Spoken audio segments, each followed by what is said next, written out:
Hi అండి. This is Varalakshmi రాజు. ఈరోజు మేము ఎక్కడికి వచ్చినామంటే నల్లపోచమ్మ టెంపుల్కి వచ్చినాం అనమాట. ఈ టెంపుల్ వచ్చేసి లాల్ దర్వాజా అంటే చార్మినార్ దగ్గర, ఓల్డ్ సిటీ దగ్గర ఉందన్నమాట.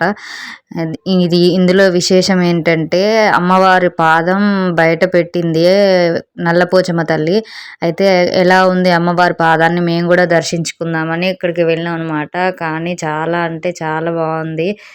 ఏమంటారు, అమ్మవారు స్వయంగా పాదాన్ని బయట పెట్టిరనమాట. ఇప్పుడు న్యూస్లో కూడా ఒక 4-5 డేస్ నుంచి బాగా వైరల్ అవుతుంది కదా, అందుకని మేము కూడా దర్శించుకుందామని వెళ్ళాము. అగో చూడండి అమ్మవారు పాదం అలా అంటే జూమ్ చేసిన అమ్మవారు అలా ఉందన్నమాట.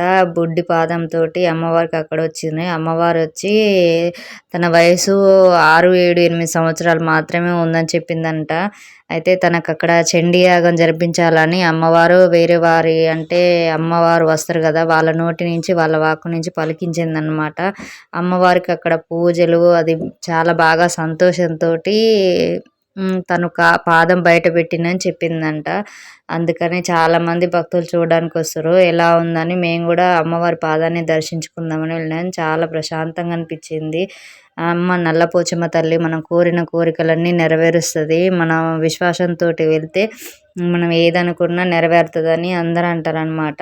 ఇక్కడ నేను ఆ పాదానికి మొక్కుతూ అమ్మవారి పసుపు కుంకుమల్ని పెట్టుకుంటున్నాను అనమాట. మా పిల్లలు కూడా మంచిగా ప్రశాంతంగా దండం పెడుతుర్రు. ఇక్కడ మా తాలిబుట్టుకి అమ్మవారి పసుపు కుంకుమలు పెడుతున్నా. అంటే ఆడపిల్లకి 5వ తనమే కదండి అన్నిటికంటే ఆస్తి. అందుకని అమ్మవారి అనుగ్రహంతో నిండు నూరేళ్ళు పసుపు కుంకుమలతో ఉండాలని అలా చేస్తారనమాట. ప్రతి ఆడపిల్ల అంటే పెళ్ళైన ప్రతి ఆడపిల్ల అలా చేస్తారు. నేను కూడా పసుపు కుంకుమ నా తాలిబొట్టుకి అంటించుకున్నాను అనమాట. చాలామంది వస్తూ వెళ్తుర్రు. ఇంకా మేము వెళ్ళి ఎర్లీ మార్నింగ్ కాబట్టి కొంచెం భక్తులు తక్కువనే ఉర్రు. చిన్నపిల్లలతో ఇబ్బంది అవుతుందని మేము త్వరగా వెళ్ళిపోయినాము. అక్కడ ఏమైందంటే అమ్మవారి పాదం చూడగానే చాలామంది ఏం చేసిరంటే పసుపు కుంకుమ లేసేసరికి పాదం అనేది ఇంకా ముద్ర అనేది పోయింది. తెలుసు కదండి, అమ్మవారి పాదం అంత మాత్రం కనిపించడమే మనం చేసుకున్న అదృష్టం అనుకోవాలి. భక్తులు ఏం చేసిరంటే అగో బాక్స్లో పెట్టిరు కదండి, అక్కడ బాక్స్ ఒకటి ఉంది కదా, అక్కడ పెట్టిందనమాట. అమ్మవారి కుడి పాదాన్ని మోపిందనమాట అక్కడ. అయితే దాన్ని ఫోటో తీసి ఇక్కడ స్టిక్కర్ ఫ్రేమ్ చేసి పెట్టిర్రు వీళ్ళు. అమ్మవారి పాదం గుర్తుని మళ్ళీ పసుపు కుంకుమ ద్వారా పోయిందని జనాలు కూడా చూస్తారని నా ఉద్దేశంతో వాళ్ళు ఫోటో తీసి పెట్టిర్రు. చూడండి అమ్మ కన్నా అమ్మ అన్నట్టు ఎంత ప్రశాంతంగా ఉందో.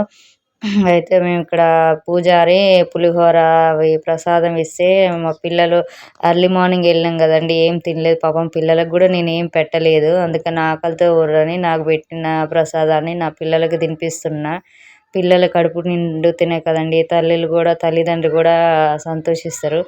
అయితే నా కూతురికి అమ్మవారి పాదంతో కూడిన అంటే అందరికి ఇస్తారు, వచ్చిన భక్తులందరికీ ఇస్తారు. అగో ఇక్కడ చూడండి అది క్యాలెండర్ వైజ్గా అలా కొట్టించిర్రు. 2025 క్యాలెండర్ కొట్టించిర్రు. అమ్మవారి పాదం గుర్తు నల్లపోచమ్మ తల్లి విగ్రహాన్ని వెనక తిప్పి చూపిస్తేనేమో క్యాలెండర్ ఉంటుంది అన్నమాట. సో ఇంకా చూసి అమ్మవారిని దర్శించుకొని ప్రశాంతంగా కూర్చొని ప్రసాదాలు తిని మనసుకు చాలా ప్రశాంతంగా అనిపించింది. చాలా దూరం నుంచి వస్తుర్రు. ఎర్లీ మార్నింగ్ ఉండడం వల్ల ఇంకా ఎక్కువ లేరు. కానీ అందరు వెళ్ళి దర్శించుకోవాలని నేనైతే నిజంగా చెప్తున్నా. చాలా బాగుంటుంది. అంటే మంచి జరుగుతుందో ముందు రోజుల్లో చెడు జరుగుతుందో తెలియదు, కానీ అమ్మ మాత్రం మనకు ఒక సందేశాన్ని ఇచ్చిందని మాత్రం అనుకోవాలి. విశ్వాసంతో నమ్మిన వాళ్ళకి మంచిగా జరుగుతుంది, కాదని వాదించే వాళ్ళకి ఇక చెప్పలేము. సో నేనైతే నిండు మనసుతోటి అమ్మే వచ్చిందని నమ్ముతున్నా. సో మీరు కూడా నాతో పాటు చూస్తారని ఈ వీడియో షూట్ చేస్తున్నాం అనమాట. సో ఈ వీడియో ఎలా అనిపించిందో కామెంట్ సెక్షన్లో కామెంట్ చేయండి. అండ్ మీరు కూడా వీడియో న్యూస్లో చూసినట్టయితే అది కూడా కామెంట్ చేయండి. మీరు కూడా వెళ్ళి వీలుంటే ఒకసారి అమ్మవారి దర్శనం చేసుకొని రండి, అమ్మవారి పాదాన్ని.